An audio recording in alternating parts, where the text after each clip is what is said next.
Badly, too. Or it all goes back to where it was and worse. Oh, but did we catch them in the act or what? You know what I'm talking. Oh, did we catch them in the act? They are very embarrassed. They never thought they were going to get caught. We caught them. Hey, we caught them. Oh, it's so much fun. We're like the great sleuth. So Nancy Pelosi again said that's crumbs. Well, she's a rich woman who lives in a big, beautiful house in California who wants to give all of your money away. And she talked about crumbs. And I really think her statement about crumbs, because you're getting thousands and thousands of dollars, and you're getting it every year. So I think her statement, crumbs, will be equivalent. And I said this the other day for the first time. When I first heard the word deplorable, I thought it was a bad thing, but I had no idea it was not going to be good for our opponent. It was not good, because about 2 days after she said it, I go to a rally, and everyone's wearing shirts. I am a deplorable. We're all deplorables. I said, what's going on with the word deplorable, Rob? You know, we had that, right? It just went pretty wild. It was not a good day for her, and I think this is not a good day for Nancy Pelosi. She's our secret weapon. No, she's our secret. I just hope they don't change her. There are a lot of people that want to run her out. She's really out there. Now I'm supposed to make a deal with her. But you know, the other day, did anybody happen to see the State of the Union address? Right? Okay. So I got good marks. But I said you have the lowest black unemployment in the history of our country. It was like, it was a game. You know, they play games. They were told, don't even make a facial movement. And I'm talking about, you have the lowest Hispanic unemployment in the history of our country. This isn't me saying, this is the charts, the polls. We have the lowest in the history of our country. Dead silence, not a smile. In fact, there was one guy, when I said the lowest African-American unemployment, he was sort of clapping. Like, who was that guy? He's a nice guy. I think he was a reverend.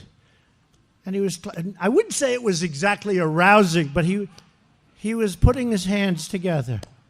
And I want to find out who he is. I'm going to send him a letter of thank you. And he was probably severely reprimanded. Don't you think, Rob? I think so, because he was the only one. So that means they would rather see Trump do badly, okay, than our country do well. That's what it means. It's very selfish. And it got to a point where I really didn't even want to look too much during the speech over to that side, because honestly, it was bad energy. No, it was bad energy. You're up there. You've got half the room going totally crazy, wild. They loved everything. They want to do something great for our country. And you have the other side, even on positive news, really positive news, like that, they were like death and un-American. Un-American. Somebody said treasonous. I mean, yeah, I guess why not? You know, can we call that treason? Why not? I mean, they certainly didn't seem to love our country very much. But you look at that, and it's really very, very sad. So we have to keep it going, because this country is turning, and it's turning much faster. And I said I'm going to do it, but it's happening faster than I thought. And a big part of it is the fact that the companies kicked in, because nobody saw that. AT&T came in, another one came in, another one, Comcast. So many companies kicked in, hundreds. Now it's going to end up being thousands of companies. This company, too. It's a little smaller than AT&T, but we'll take it. For the people in this room, it's much more important than AT&T, right?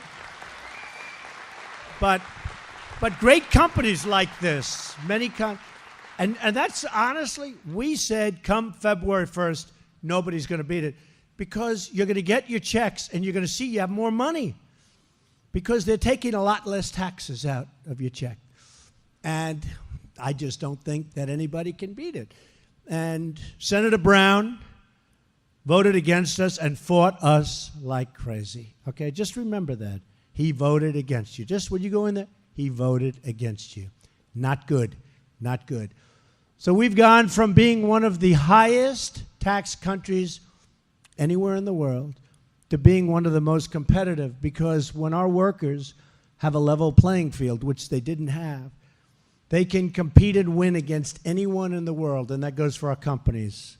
But we were forcing our companies out. Now we're bringing our companies back in. And if they don't want to come in, that's okay. But they're not going to be so happy, believe me.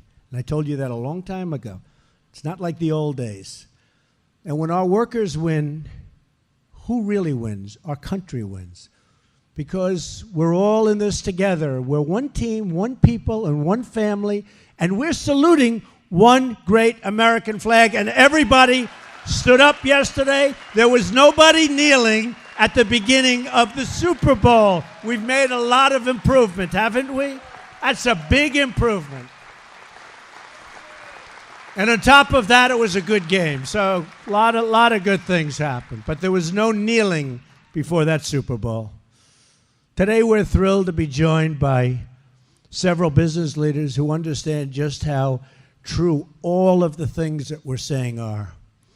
We're also thrilled to have a lot of the fake news media in the back. Those cameras are rolling. Hi, folks. That's what's good about doing it live. They can't cut you. You know, when you do a tape, you end up saying, well, wait a minute, what happened to the 4 sentences that they cut out? Where are those 4 sentences? That's true. A lot of fake news, but that's okay. Hey, they're doing their thing. Whatever, I don't know what they're thinking, but they're doing their thing. I want to start with a man I watched today on Fox, and he was terrific, Jeff Norris. Jeff, come on up. We know Jeff.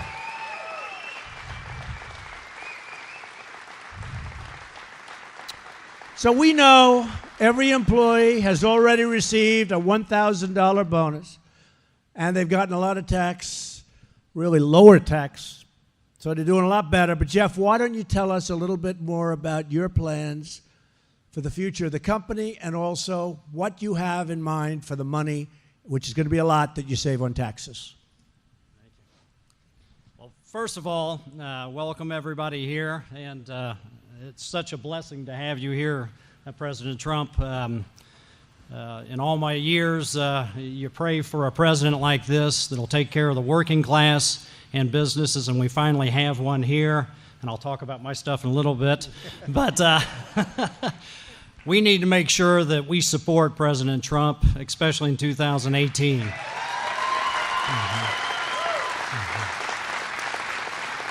And we need to vote out people that are an obstacle to him. In manufacturing, our job is to remove obstacles. This man can remove obstacles, and we need to clear the path for him.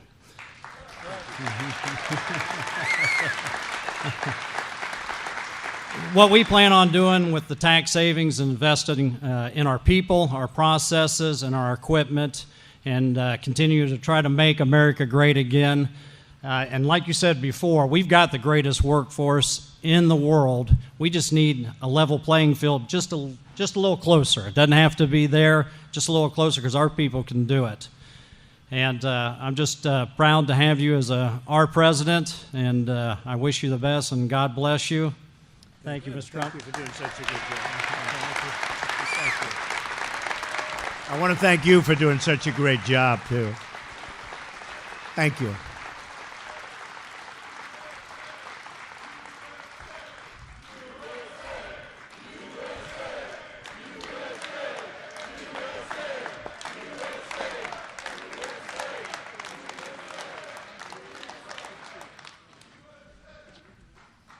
That's what it's all about. That's true.